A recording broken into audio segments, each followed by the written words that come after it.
देख भाई, हम लोग कॉन्फ़िगरेशन लिखते हैं तो हम लोग को ना एटम का स्टेबिलिटी भी ध्यान में रखना पड़ता है। एक एटम स्टेबल कब होता है, हम लोग क्या जानते हैं? एक एटम स्टेबल कब होता है?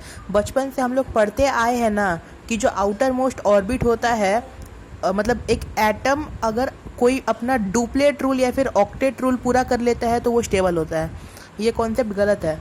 अब हम लोग नया कॉन्सेप्ट सीखेंगे ना कि जैसे मान लो कि मेरे पास ना किसी भी एटम के अंदर में ऑर्बिटल्स होता है, ठीक है ना, ऑर्बिटल्स होता है। मान लो मेरे पास में ये ऑर्बिटल्स है, तो अगर ये ऑर्बिटल मेरा पूरा इलेक्ट्रॉन से फिल हो गया ना, तब जाकर एटम मेरा स्टेबल हो जाएगा। एटम स्टेबल हो जाएगा। अगर ये ऑर्बिटल्स का तीनों ऑर्बिटल मान लो अगर मेरा इलेक्ट्रॉन से भर गया ना, तब जाके ये स्टेबल हो जाएगा। जैसे मान लो कि मेरे पास में ये एक ऑर्बिटल है, 1 2 3 4 5, तो हम इसमें इलेक्ट्रॉन भरे, इसमें भरे, इसमें भरे और इसमें भरे, इसमें नहीं भरे, तो ये उतना स्टेबल नहीं होगा। पर ये सबसे ज़्यादा स्टेबल होगा क्योंकि इसमें सारा ऑर्बिटल इलेक्ट्रॉन से भर चुका है। अब देख, स्टेबिलिटी दो तरह से होता है, एक होता है हाफ फिल्ड और एक होता है फुल फिल्ड।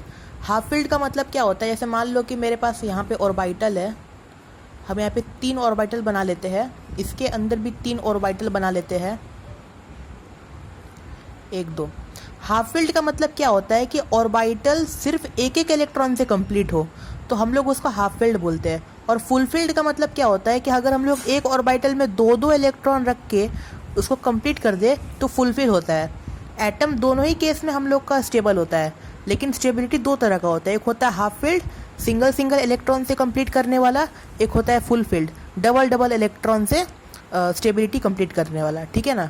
अब हम लोग को क्या चीज़, एक रूल याद रखना है कि जैसे मान लो कि मेरे पास यहाँ पर एक ऑर्बिटल है, ठीक है ना, और मेरे पास यहाँ पर इसका ये है, ठीक है ना। तो मान लो कि मेरे पास ना यहाँ पर एक इलेक्ट्रॉन है, यहाँ पर एक इलेक्ट्रॉन है, यहाँ पर मेरे पास इलेक्ट्रॉन नहीं है।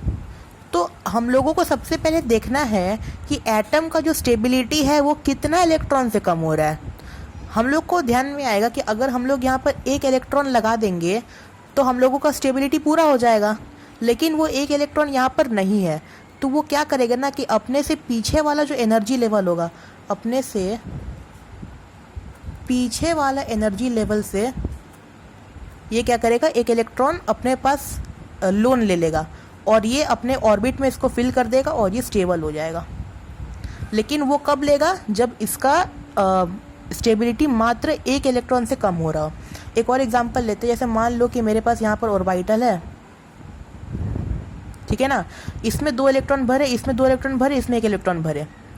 अच्छा, ये स्टेबल कब होगा? जब यहाँ पर अगर हम एक और इलेक्ट्रॉन लगा देंगे तो ये स्टेबल हो जाएगा, लेकिन यहाँ पर एक इलेक्ट्रॉन नहीं है, इसका स्टेबिलिटी एक इलेक्ट्रॉन से कम हो रहा है, तो ये ऑर्बिटल क्या करेगा, ये अपने पीछे वाले एनर्जी लेवल से एक इलेक्ट्रॉन लोन ले लेगा और अपने ऑर्बिटल में इसको फिल कर लेगा और अभी हो जाएगा स्टेबल, ठीक है ना।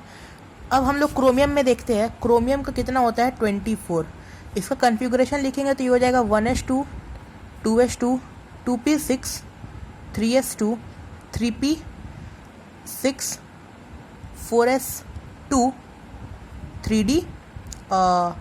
3d4, ठीक है ना।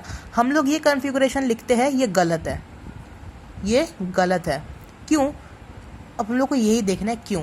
अच्छा, डी है, ठीक है ना, डी है, डी में कितना ऑर्बिटल होता है? डी में हम लोगों का होता है 5 ऑर्बिटल होता है, ठीक है ना, 1 2 3 4 5।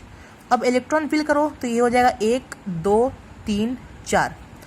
अब ये वाला ऑर्बिटल खाली रह गया, अब इसका स्टेबिलिटी एक इलेक्ट्रॉन से कम हो रहा है, तो ये क्या चाहता है कि ये अपने से पीछे वाला से एक इलेक्ट्रॉन लोन ले ले। तो ये क्या करेगा कि जो 4s है उसमें से एक इलेक्ट्रॉन ले लेगा और अपने में एक इलेक्ट्रॉन बढ़ा लेगा।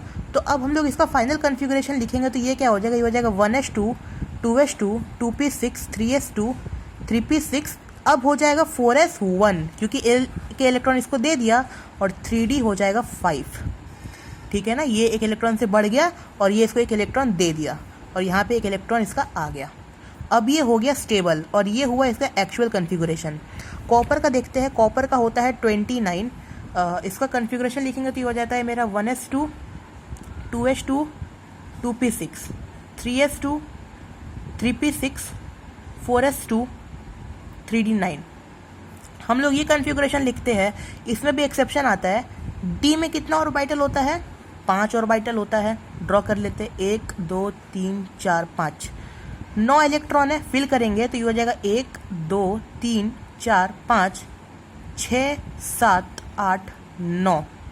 अब सबके पास डबल डबल इलेक्ट्रॉन है, इसके पास डबल इलेक्ट्रॉन नहीं है। इसका स्टेबिलिटी क्या हो रहा है? एक इलेक्ट्रॉन से घट रहा है, एक इलेक्ट्रॉन से घट रहा है। तो अगेन एक इलेक्ट्रॉन से घटेगा तो ये क्या करेगा? अपने से पीछे वाला एनर्जी लेवल से एक इलेक्ट्रॉन अपने अंदर ले लेगा।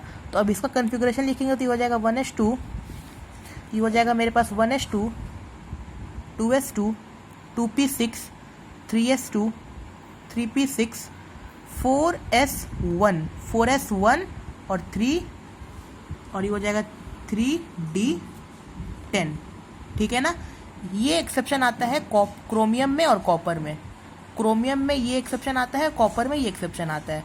एक ही बात ध्यान रखना है, अगर स्टेबिलिटी हम लोग का एक इलेक्ट्रॉन से कम हो रहा है तो अपने से पीछे वाले से एक इलेक्ट्रॉन वो लोन ले लेगा। ठीक है ना? तो फर्स्ट 1 से 30 एलिमेंट जो होता है उसके अंदर में ये 2 एलिमेंट में एक्सेप्शन आता है।